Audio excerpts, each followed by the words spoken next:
Hi hello welcome to my channel. ಎಲ್ಲರಿಗೂ ಹೆಂಗದಿರಿ? ಎಲ್ಲರೂ ಆರಾಮದಿರಿ ಅಂತ ನಾನು ಅನ್ಕೊಳ್ತಾ ಇವತ್ತಿನ ರೆಸಿಪಿ ರೀ ಅವಲಕ್ಕಿ ಹೆಂಗೆ ಮಾಡೋದು ತೋರಿಸ್ತೀನಿ ಬರ್ರಿ. ನಾ ಇಲ್ಲಿ ಇಬ್ಬರು ಮಕ್ಕಳಿಗೆ ಮಾತ್ರ ಅವಲಕ್ಕಿ ತೊಗೊಂಡೇನ್ರಿ. ನಿಮಗೆ ಅಷ್ಟು ಪ್ರಮಾಣದಾಗ ಬೇಕು ಅಷ್ಟು ಪ್ರಮಾಣದಾಗ ಅವಲಕ್ಕಿ ತೊಗೊಂಡು ಅದಕ್ಕೆ ಸ್ವಲ್ಪ ನೀರು ಹಾಕಿ ನೆನೆಯಕ್ಕೆ ಬಿಡ್ರಿ.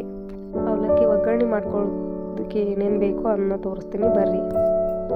ಹಸಿರು ಮೆಣಸಿನ್ಕಾಯಿ, ಈರುಳ್ಳಿ, ಟೊಮ್ಯಾಟೊ, ಕರಿಬೇವು, ಎಣ್ಣೆ, ರುಚಿಗೆ ತಕ್ಕಷ್ಟು ಉಪ್ಪು, ಬೆಲ್ಲ ರೀ. ಈಗ ನಾವು ನೆನೆಸಿರ್ತಕ್ಕಂಥ ಅವಲಕ್ಕಿನ ನೀರೆಲ್ಲ ಬಸಿದು ಸ್ವಲ್ಪ ಡ್ರೈ ಆಗೋವರೆಗೂ ಇಟ್ಕೋಬೇಕ್ರಿ. ಅವಲಕ್ಕಿ ಮಾಡೋದು ಭಾಳ ಈಸಿ ರೀ. ಭಾಳ ಈಸಿ ಮೆಥಡ್ ಒಳಗೆ ನಿಮಗೆ ಅವಲಕ್ಕಿ ಹೆಂಗೆ ಮಾಡೋದು ಅಂತ ತಿಳಿಸ್ಕೊಡ್ತೇನೆ ಬರ್ರಿ. ಯಾರೆಲ್ಲ ನನ್ನ ಚಾನಲ್ನ ಸಬ್ಸ್ಕ್ರೈಬ್ ಮಾಡಿಲ್ಲ ಸಬ್ಸ್ಕ್ರೈಬ್ ಮಾಡಿಕೊಂಡು ನೋಡ್ರಿ.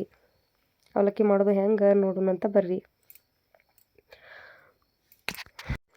ಗ್ಯಾಸ್ ಆನ್ ಮಾಡಿ ಅದ್ರ ಮೇಲೆ ಒಂದು ಪಾತ್ರೆ ಇಟ್ಟು ಅದಕ್ಕೆ ಸ್ವಲ್ಪ ಎಣ್ಣೆ ಹಾಕಿ ಎಣ್ಣೆ ಕಾದಾದ್ಮೇಲೆ ಶೇಂಗಾ ಹಾಕಿ ಶೇಂಗಾ 1-2 ನಿಮಿಷ ಫ್ರೈ ಮಾಡಿ ಆದಮೇಲೆ ಸಾಸಿವೆ, ಜೀರಿಗೆ, ಹೆಚ್ಚಿರ್ತಕ್ಕಂಥ ಮೆಣಸಿನಕಾಯಿ, ಈರುಳ್ಳಿಗೆ ನಾವು ಉಳ್ಳಾಗಡ್ಡಿ ಅಂತಲೂ ಕರಿತೀವಿ ರೀ. ನೀವೇನು ಕರಿತೀರಿ ಕಮೆಂಟ್ ಮಾಡಿ ಹೇಳ್ರಿ.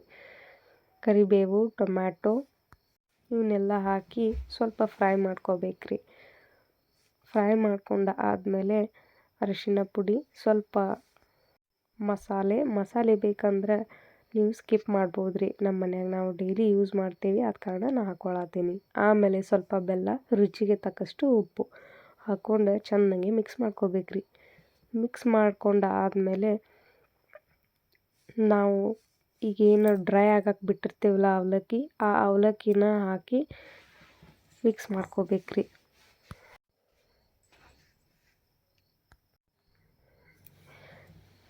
ಚೆನ್ನಾಗಿ ಮಿಕ್ಸ್ ಮಾಡಿ ಇದನ್ನು ಯಾವಾಗಲೂ ಬಿಸಿ ಇದ್ದಾಗ ಅವಲಕ್ಕಿ ತಿಂದುಬಿಡ್ಬೇಕ್ರಿ. ಇಲ್ಲಿಲ್ಲ ಅಂದರೆ ಅವು ಅಷ್ಟು ಟೇಸ್ಟ್ ಆಗಂಗಿಲ್ಲ. 5 ನಿಮಿಷ ಒಳಗೆ ಫಟಾಫಟ್ ನಾಷ್ಟ ಬೇಕಂತಂದ್ರೆ ಅವಲಕ್ಕಿ ಭಾಳ ಈಸಿ ನೋಡ್ರಿ ಮಾಡೋದು. ಯಾರ ಬೀಗರು ಬಂದರು ಏನಾರ ಫಂಕ್ಷನ್ ಆಯ್ತು ಅಂದ್ರೆ ಫಸ್ಟ್ ಮಾಡೋದು ಅವಲಕ್ಕಿ ನೋಡ್ರಿ ಎಲ್ಲರೂ. ಈಗ ಅವಲಕ್ಕಿ ರೆಡಿ ಆಯ್ತು ನೋಡ್ರಿ. ನಮ್ಮಿಬ್ಬರು ಹುಡುಗರು ಮಾತಾಡ್ಕೊಂತ ಆರಾಮ್ಸೆ ಅವಲಕ್ಕಿ ತಿನ್ಕೊಂಡು ಕುಂತ್ರಿ. ನೀವು ಮನ್ಯಾಗ ಅವಲಕ್ಕಿ ಮಾಡ್ಕೊಂಡು ತಿನ್ನಿರಿ.